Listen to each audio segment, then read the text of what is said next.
welcome to this fabulous, beautiful venue.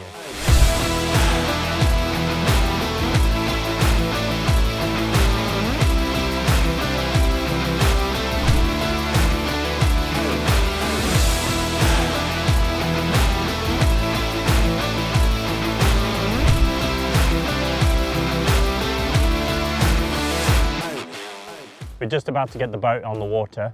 We'll get out, show you some really cool techniques. I've got a lot to show you guys, so hopefully there's something in this video for you guys. Stay tuned.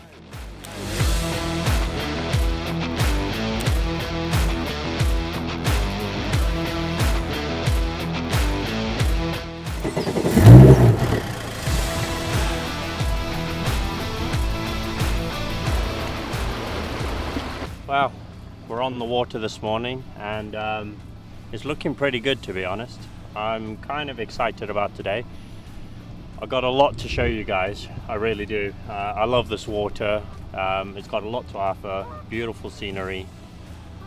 And that's really what fishing's about. We kind of forget that when we go out. We tend to be laser focused on certain things, but we forget to take in the natural beauty and the reason why we're on the water, and that's to enjoy the outdoors.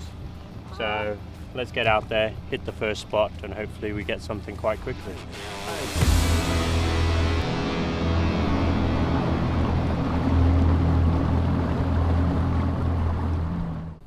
Right, so we kind of come to our first spot. It's a plateau. I want to kind of give this area a go because the sun's hitting it quite early. It's got some drop off, so it's got some transition from deep to shallow. So if they've come up in the shallows to hunt during the night, then hopefully we'll get some. If they're still in the deep water, then I can target that as well. So hopefully through the day I'll get to show you why I'm in certain areas, for what reasons, and what baits. So yeah, there's just been a fish top over there, so that's obviously some bait fish already out in the deep. It's a good sign. Get the baits out, get some lures chucked around, and see what we can do.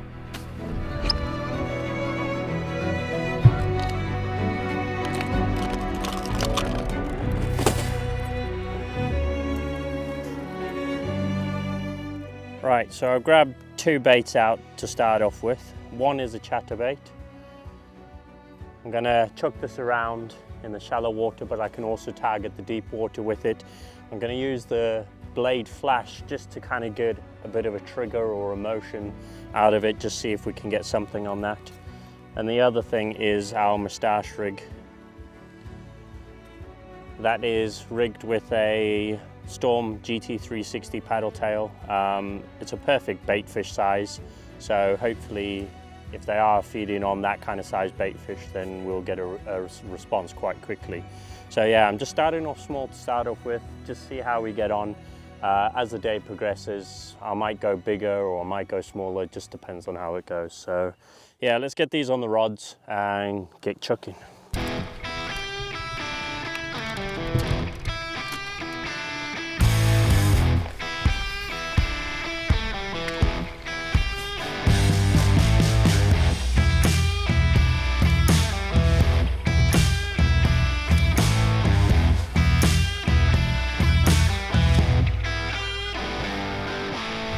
So I've kind of had a little bit of a schoolboy rookie error. The tail was a little bit damaged, and instead of addressing it whilst I was off the water, I just decided to use it as it was, and of course I lost the tail. So now I'm having to replace it with the moustache rigs. You tend to have to get a lot of the fur or feather material out the way. It's better when it's wet because it's a lot more malleable. The best way to do it is pinch it between your fingers like that. Place the bait you want in the center. You can just screw it on nice and easy. Obviously these are the Pike chains that VMC do, already pre-rigged with one hook. Absolutely ideal for this application.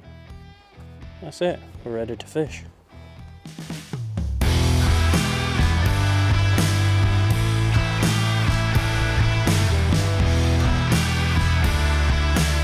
So I don't know if you guys can see over there, we've got a ripple. That's all bait fish topping, so we're going to head over there and have a look and see what it is. Hopefully it's pike striking. Yeah, let's get on it, have a look.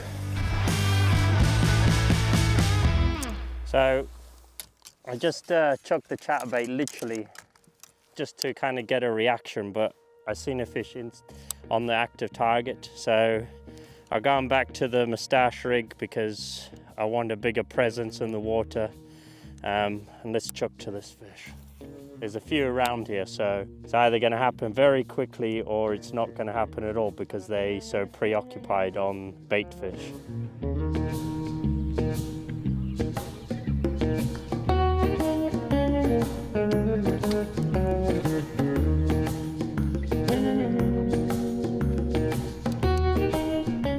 So basically what I'm trying to do here is I know what the fish we're attacking, and it's a smaller bait fish, most probably smaller than that, to be honest.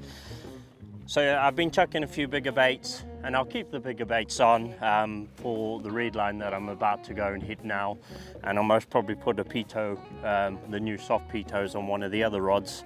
Hence the reason why I got so many rods. I mean, a lot of you guys may look at this and think it's overkill, but I can just pick up a rod, chuck a lure. I don't have to constantly sit there and change. So normally I would have all the rods ready, set up with the lure on every single one, but I'll slowly do it through the day just to kind of pick through what I need to kind of get these fish reacting or responding to, and hopefully we'll dial it in as the day progresses. We've got a bit more wind now compared to what we had this morning. It was flat calm this morning, so this might improve the bite. Obviously I can't see the fish dimpling anymore, which I don't know if it's a good thing or a bad thing, but definitely the bait fish have moved off since we've been spot locked in this area.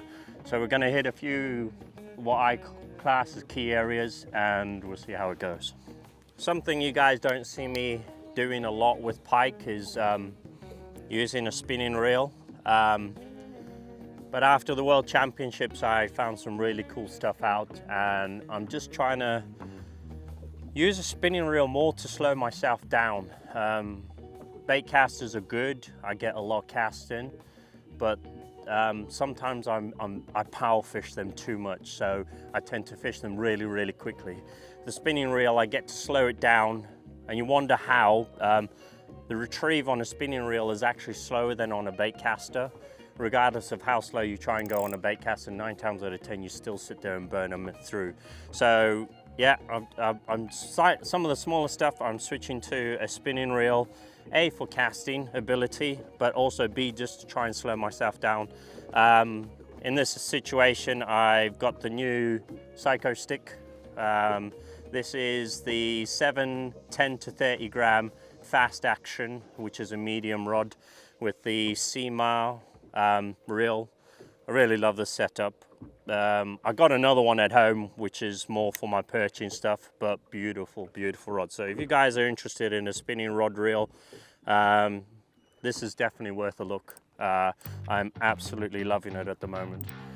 So yeah, we're gonna move on to a few other spots and kind of see what we can do.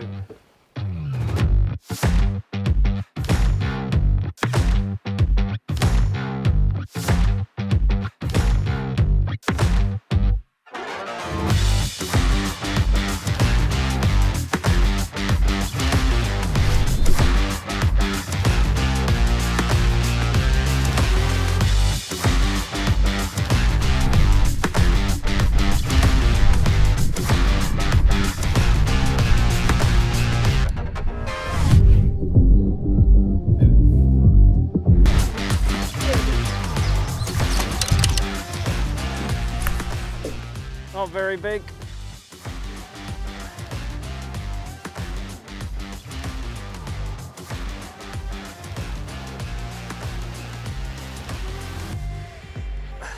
Not the biggest in the world, but it's a start. So yeah, bouncing it on the bottom, a little bit slower with the jig head. And as I say, I slowed it down with the spinning rod. And sometimes that's all it is, that little bit of difference. So let's get this little guy back and let's try and get another one. There we go. Cool. So that's the Crush City Kickman. I really love these shads. They're such a good bait. Soft, as you can see in the tail. It was a really confident take on that. the VMC jig head. Yeah, so let's keep on plodding on, see if we can get one of those bigger ones.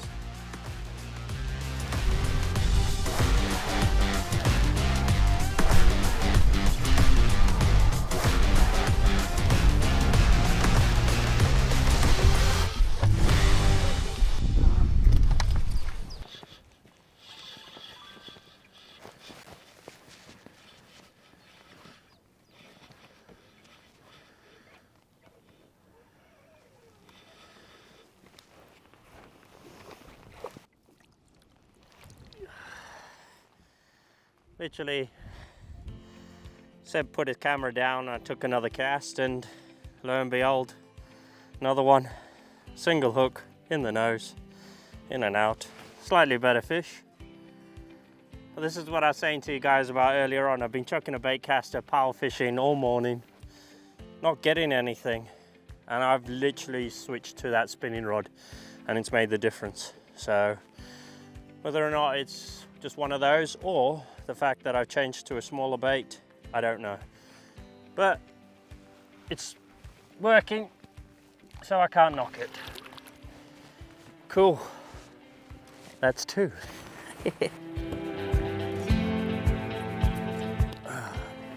Got to keep yourself going. Keep your body going.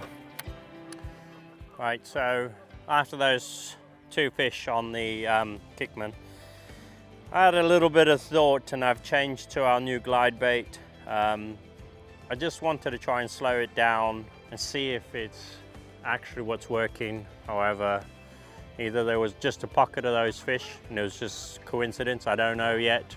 We're just trying to piece this puzzle together at the moment. You see me changing baits through the day quite a bit, purely because I'm just trying to narrow it down. I hate sticking to one bait. Just because I catch fish on it doesn't mean it is the bait. It could just be coincidence. I don't have a favorite bait.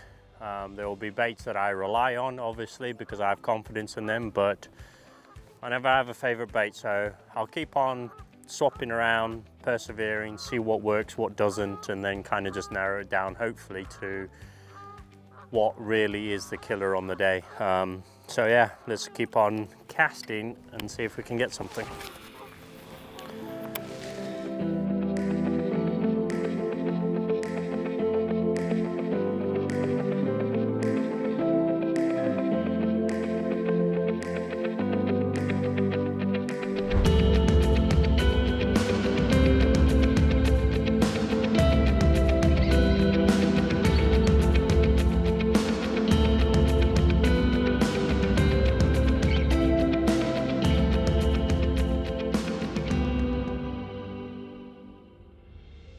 So things haven't really gone to plan, unfortunately.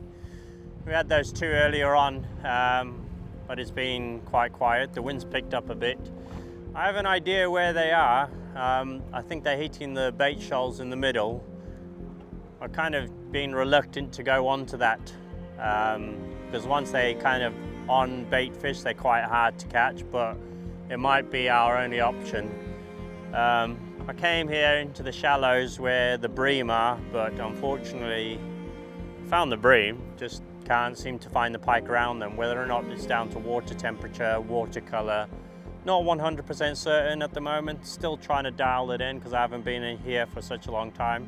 But we're going to keep persevering, and hopefully we'll have a bit more action this afternoon for you guys.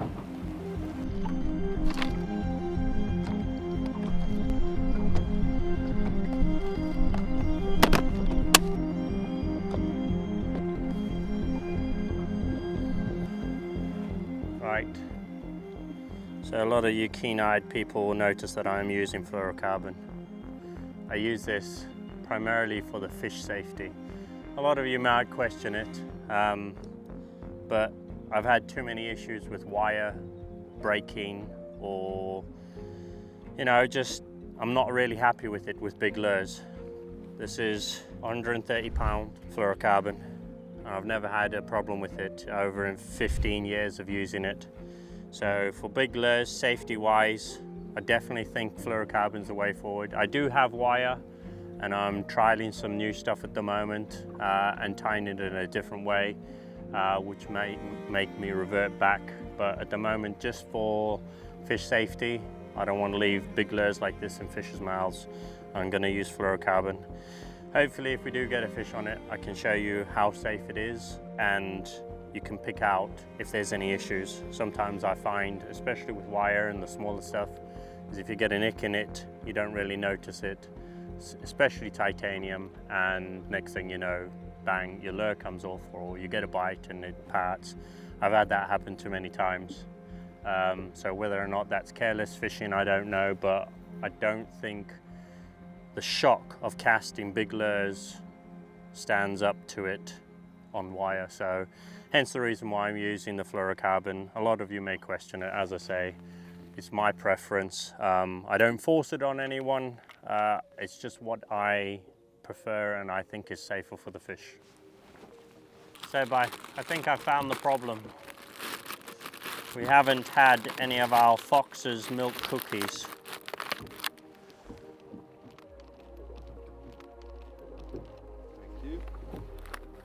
Exactly the reason. You got to make a little bit of a sacrifice and give back to the lake. Cheers.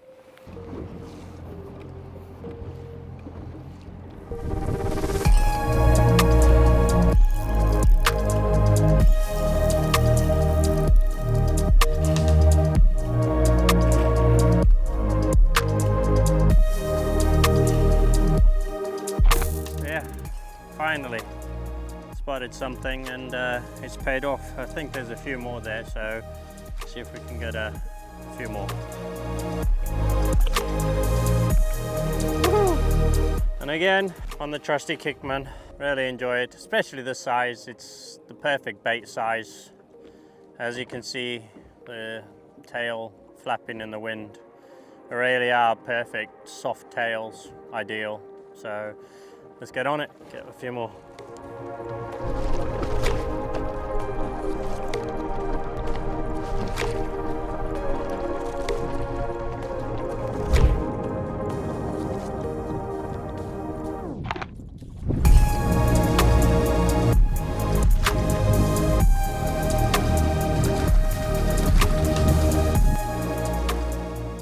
Very, very small fish. When they want it, they want it. I actually seen that. I cast to that fish, seen it on the bottom, and put it over its head, and it came up and smacked it instantly. So, what a beautiful little predator. Right, so some of you may notice it looks like I'm using a braid material. I'm not. I'm using Power Tress and Super Tress. Unfortunately, I don't think they're in the UK catalogue anymore, but they braid with wire inside of them, and it's pretty much the most amazing material for stingers. I swear by it. I've had numerous pikes on it with no problem. Like braid, I can tie it in seconds. Unlike wire, it takes quite a while, obviously, to crimp and do other bits and pieces, but not only that, is that it stiffens up the lure, whereas this is all flexible, nice and soft. So, hence the reason why I tend to use them.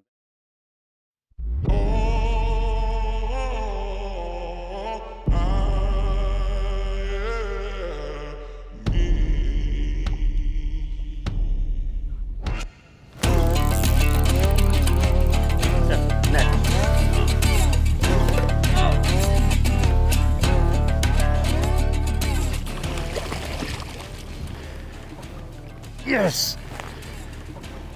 I've been watching them for a while and I knew it was them. It's not the biggest in the... Whoa!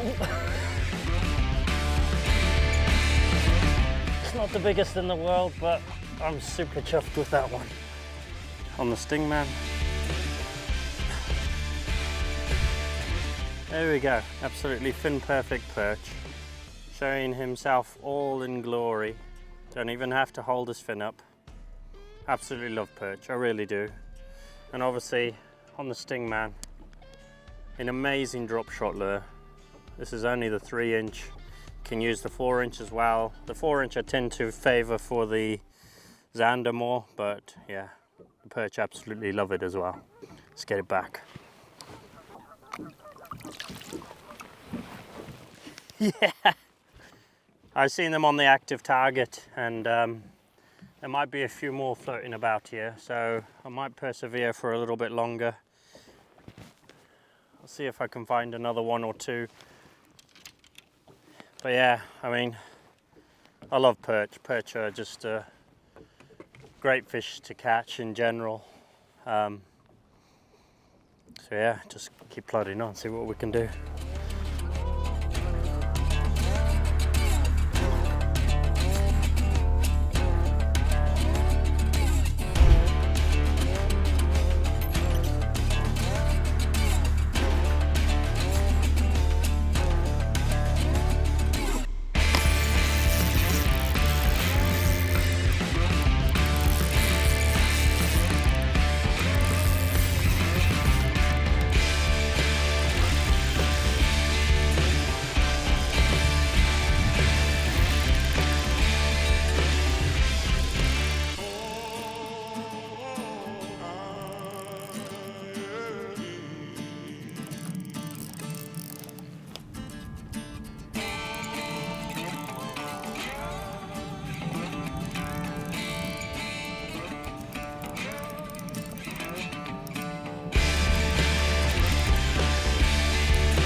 Yeah.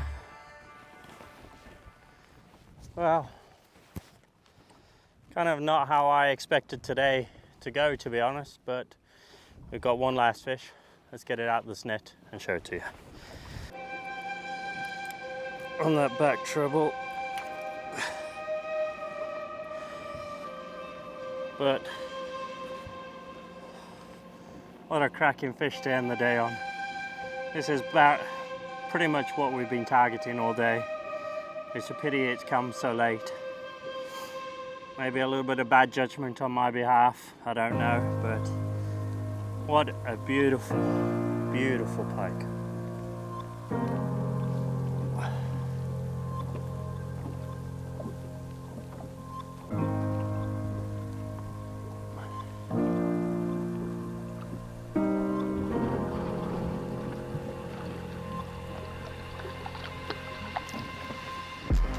Yeah, once again,